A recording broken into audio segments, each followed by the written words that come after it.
The Master Spy of Yorktown by Burke Davis, illustrated by Stephen Snyder. I'm going to make this just a little bit bigger. Good.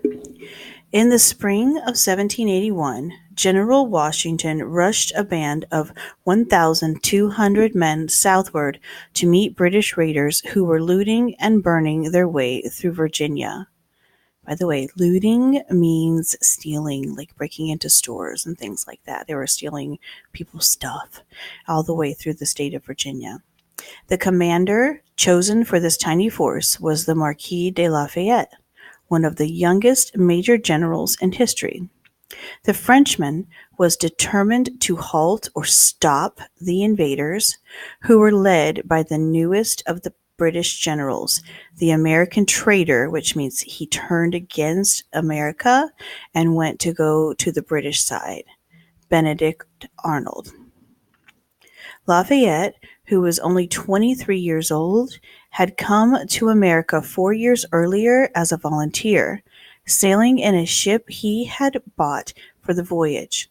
As one of the richest men in France, Lafayette had done much to bring help from King Louis XVI to the American rebels. Troops, guns, money, and uniforms were all brought to the American soldiers by Lafayette. And in Virginia, at last, his dream had come true, a chance to command an American army, however small. Let's take a look at the illustration of George Washington. Here he is.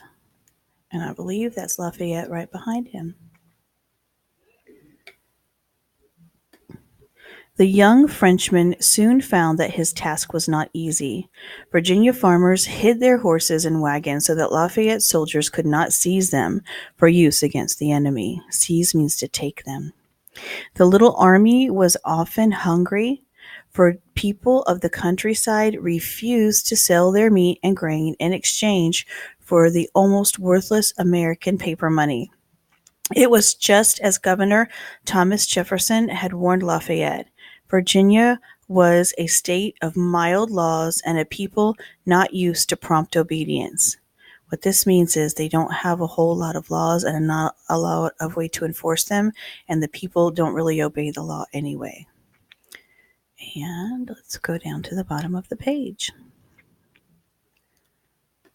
Lafayette also found that the enemy was too strong for him.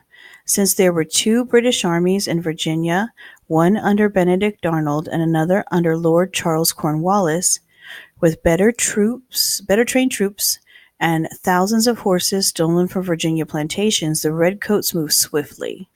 The British burned the capital at Richmond, many warehouses full of valuable tobacco and supplies of rebel arms and food, and chased the Virginia legislature across the state.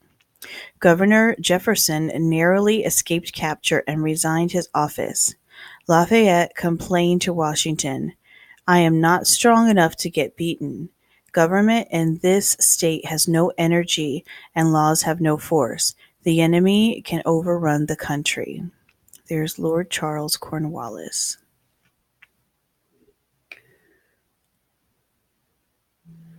Now here, take a look at this guy. He's really important to this story. He is, in fact, the master spy, James Armistead. We'll continue to read. Still, the Frenchman refused to give up. His troops hung about the British as closely as they dared without risking battle. And since he could not hope to defeat the enemy openly, Lafayette began sending spies into the enemy camps.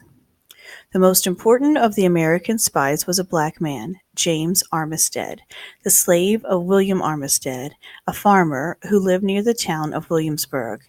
He was only 21, even younger than Lafayette, but the Frenchman saw that this volunteer was brave as well as bright and felt that he would be loyal to the American rebels, even though he had not been promised his freedom for risking his life as a spy. So he did this work with no hope of being repaid for it. James Armistead went at once to the camp of Benedict Arnold, made his way to headquarters, and sent Lafayette word of everything he saw. The British were not suspicious of a smiling young black man who had come as a volunteer and was so willing to serve officers in camp and to guide them on the roads. But messengers went out to Lafayette almost daily reporting what Armistead had seen. Making use of these secret reports, a band of Virginia soldiers sneaked into the British camp one night and almost captured Benedict Arnold himself. Still, the redcoats did not suspect young James Armistead. Arnold and his officers felt sure that the black man would remain loyal to them because he wanted most of all freedom from his life as a slave. Sorry, didn't mean to do that. There we go. When Benedict Arnold left Virginia and returned to the war in the North, James Armistead went into the camp of Lord Cornwallis, where he served as a waiter at headquarters.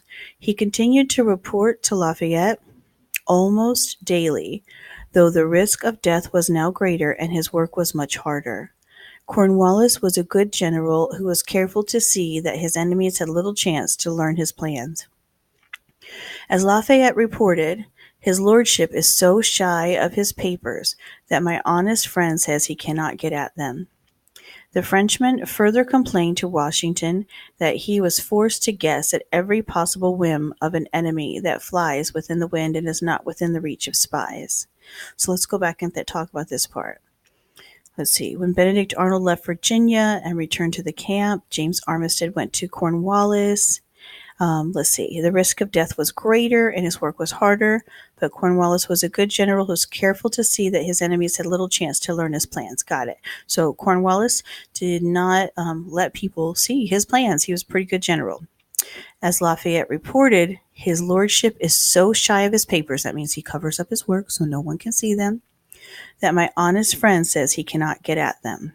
Well, that means that James Armistead really couldn't see Cornwallis's work. The Frenchman further complained to Washington that he was forced to guess at every possible whim of an enemy that flies with the wind and is not within the reach of spies. So because James Armistead could not see the papers, then that meant that Lafayette was guessing as the general of the armed forces. Okay, now you can see here's a picture of James trying to get a glimpse of the work. But though Lafayette admitted that he was devilishly afraid of Cornwallis and was worried because his spies could not steal British maps and orders, he continued to camp very near the enemy, warned of every redcoat move by messengers from James Armistead.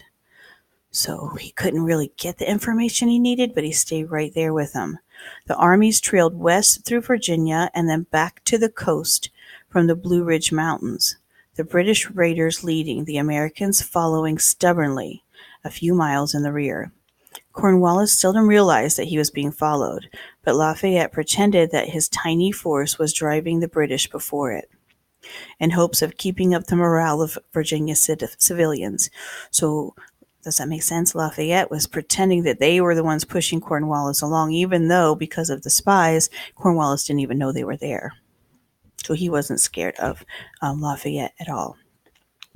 James Armistead left no record of his life in the enemy camp during these weeks, but since he spent so much time in the tent of Lord Cornwallis, he was certainly a trusted servant. So he was trusted on both sides, a double agent.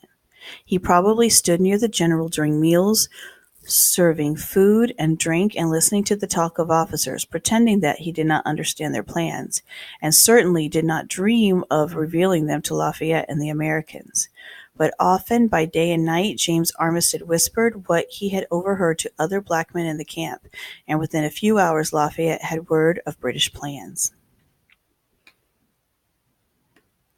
In July, when Cornwallis had moved to the east and was camped in the small city of Portsmouth, near Chesapeake Bay, James Armistead reported that a fleet of sailing ships had come to anchor in the harbor, ready to carry British troops to a new post.